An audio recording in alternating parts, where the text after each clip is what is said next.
সিরাজগঞ্জে শেষ মুহূর্তে জমে উঠেছে উদ্যোক্তা মেলা। ছুটির দিন হওয়ায় অন্যান্য দিনের চেয়ে আজ মেলায় ক্রেতা সমাগম বেশি, কেনাবেচা ভালো হওয়ায় খুশি উদ্যোক্তারা। সিরাজগঞ্জ রিপোর্টার মাহমুদুল হাসান উজ্জ্বলের পাঠানো তথ্য, ছবিতে ডেস্ক রিপোর্ট।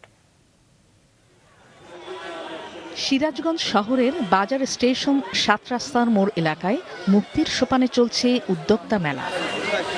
বিসিক আয়োজিত মেলায় ক্ষুদ্র ও কুটির শিল্পের ৬০টি স্টল সেজে উঠেছে নানা জাতীয় পোশাক থেকে শুরু করে হাতে তৈরি পণ্য সামগ্রী, ঘর সাজানোর উপকরণে।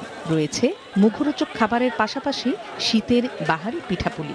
প্রত্যেকটা স্টলেই ইউনিক কিছু না কিছু জিনিসপত্র রয়েছে এবং তাদের হাতের যে সুন্দর নৈপুণ্যতা সেটা ফুটে উঠেছে। মেলার পরিবেশ অনেক সুন্দর ছিল আর অনেক গোছানো।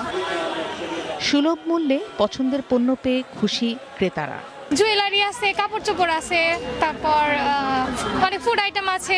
এই যে রিংটা কিনলাম, আলহামদুলিল্লাহ সব ভালোই। শেষ মুহূর্তে মূল্য ছাড়ে বেড়েছে কেনাবেচা, মনে করেন উদ্যোক্তা ও ব্যবসায়ীরা।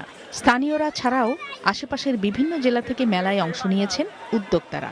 বিভিন্ন জেলার আপুরা ভাইয়ারা আসে, তো তাদের সাথে আমাদের নতুনভাবে প্রতি বছর নতুন কাউকে না কাউকে পাচ্ছি, যার কারণে নতুনভাবে পরিচয় হচ্ছে এবং দেখা যায় আমাদের প্রোডাক্ট সোর্সিং এর ক্ষেত্রেও তাদের সাথে পরিচয়টা খুব জরুরি। আমরা মেলাতে প্রত্যেকটা পণ্যেই ১০০-২০০ টাকা কম নিচ্ছি, আর আমরা এখানে এসে ভালো সাড়া পাচ্ছি। বান্দরবানের আদিবাসীদের হাতে বানানো যে প্রোডাক্টগুলো নিয়ে আমরা দীর্ঘ ১৪ বছর ধরে কাজ করতেছি। প্রতি বছর যদি এই বিসিকের উদ্যোগে যদি এই মেলাগুলো হয়, আমাদের মতো উদ্যোক্তাদের জন্য অনেক উপকার হবে।